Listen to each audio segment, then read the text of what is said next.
Hi అండి. నిమ్మ చెట్టు నుంచి నిమ్మకాయలు కోసేసి, కడిగేసి, ముక్కలు కోసేసి, ఉప్పు, పసుపు పెట్టేసి, మంచిగా 3 రోజులు ఊరనిచ్చేసి, ఎండలో పెట్టేసాం కదా! సో, ఇది మా హస్బెండ్‌దొకటి, నాదొకటి 2 చెప్పాం కదా! 2 ప్రాసెస్‌లో ఉంటాయని. మిగతాది నెక్స్ట్ వీడియోలో చూడండి అని చెప్పాం. సో, నెక్స్ట్ వీడియోకైతే కొంచెం లేట్ అయిందండి. ఎందుకంటే ఇంట్లో కొంచెం దులుపుకోవడం, పండగ, కొంచెం చుట్టాలు రావడం, ఒక చిన్న ఫంక్షన్ హడావిడిలో ఉన్నాం. అందుకని లేట్ అయింది. సో, ఇప్పుడైతే మిగతా ప్రాసెస్ చూసేసేయండి.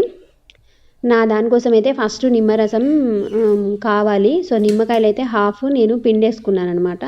నిమ్మకాయ ముక్కలైతే అది చూడండి రసం అంతొచ్చింది నాకు. నిమ్మకాయ ముక్కలైతే ఇలా వచ్చాయి. కొంచెం ఎక్కువ డేస్ అయ్యేటప్పటికి కొద్దిగా అందులో ఉన్న రసం ఆరిపోయిందనమాట.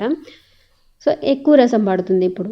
కారం వేసేసుకొని కొంచెం మంచిగా కలిపేసుకొని తర్వాత ఈ పిండుకున్న నిమ్మరసం ఏదైతే ఉందో ఆ నిమ్మరసం అందులో వేసేసుకొని మళ్ళీ కలిపేసుకుంటే మనకి మంచిగా గ్రేవీలా వస్తుంది. మనం ఎంత నిమ్మరసం కలుపుకుంటే అంత గ్రేవీ మనకు వచ్చేస్తుంది. సో, నిమ్మరసం కలిపేసుకొని అది చేస్తే నాది అయిపోయినట్టే నా ప్రాసెస్. ఇంకేం లేదు నాది. సింపుల్గా ఉంటుందన్నమాట నాది. ఓన్లీ ఉప్పు, కారం, పసుపు కలుపుకుంటాం. కాకపోతే ఉప్పు, పసుపు ముందు వేస్తాం, కారం తర్వాత వేస్తాం. ఇంకా మా హస్బెండ్ ప్రాసెస్ వచ్చేటప్పటికి ఆవాలు, మెంతులు, జీలకర్ర ఈ 3 మనం ఫస్ట్ మంచిగా వేయించుకోవాలి. వేయించుకొని చల్లారి పెట్టుకొని మిక్సీ జార్లోని మంచిగా పొడి చేసేసుకోవాలి. సో, ఇప్పుడైతే వేయించేస్తున్నాం అవి. మంచిగా వేగిపోయాయి చూడండి. ఇప్పుడైతే మంచిగా ఒక ప్లేట్లో తీసుకొని ఆరబెట్టుకుంటున్నాం. చల్లగా అవ్వాలి కదా! తర్వాత మిక్సీ జార్లోకి తీసుకొని పొడి చేసేసుకుంటున్నాం.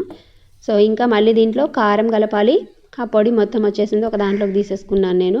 అండ్ వెల్లుల్లిపాయలు వేసుకుంటాం, కారం వేసుకుంటాం, ఈ పొడి వేసుకుంటాం. తాను నిమ్మకాయలు చూడండి ఇలా ఉన్నాయి ముక్కలు కోసినవి. సో, ఇందులో అయితే ఫస్ట్ కారం వేసేసుకుంటున్నాం, తర్వాత ఆ పొడి వేసేసుకుంటున్నాం. ఎల్లుల్లిపాయలు అయితే కొంచెం కచ్చా పచ్చాక దంచాము. ఎందుకంటే దంచకపోతే ఆ లేయర్లోకి ఇది అంతా పట్టదు కదా, అప్పుడు టేస్ట్ ఉండదు. సో, అన్నీ వేసేసి కలిపేసిన తర్వాత పక్కన పెట్టేసుకొని ఇప్పుడు మిగతా నిమ్మకాయలు ఉన్నాయి కదా పిండేసుకుంటున్నారు ఆయన.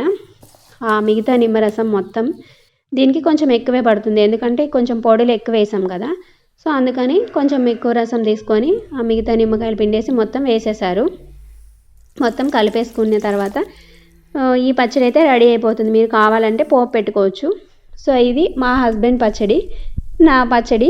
2 పచ్చళ్ళు రెడీ అయిపోయాయి. 2 డిఫరెంట్ టేస్ట్‌లో ఉంటాయి. నేనైతే ఆల్రెడీ వేడివేడి అన్నంలో కలుపుకొని తిని ట్రై చేశాను. 2 చాలా బాగా వచ్చాయి. 2 డిఫరెంట్ టేస్ట్‌లు అనమాట. సో, ఈసారి మీరు కూడా ఇలా 2 రకాలుగా ట్రై చేసి చూడండి. Thanks for watching.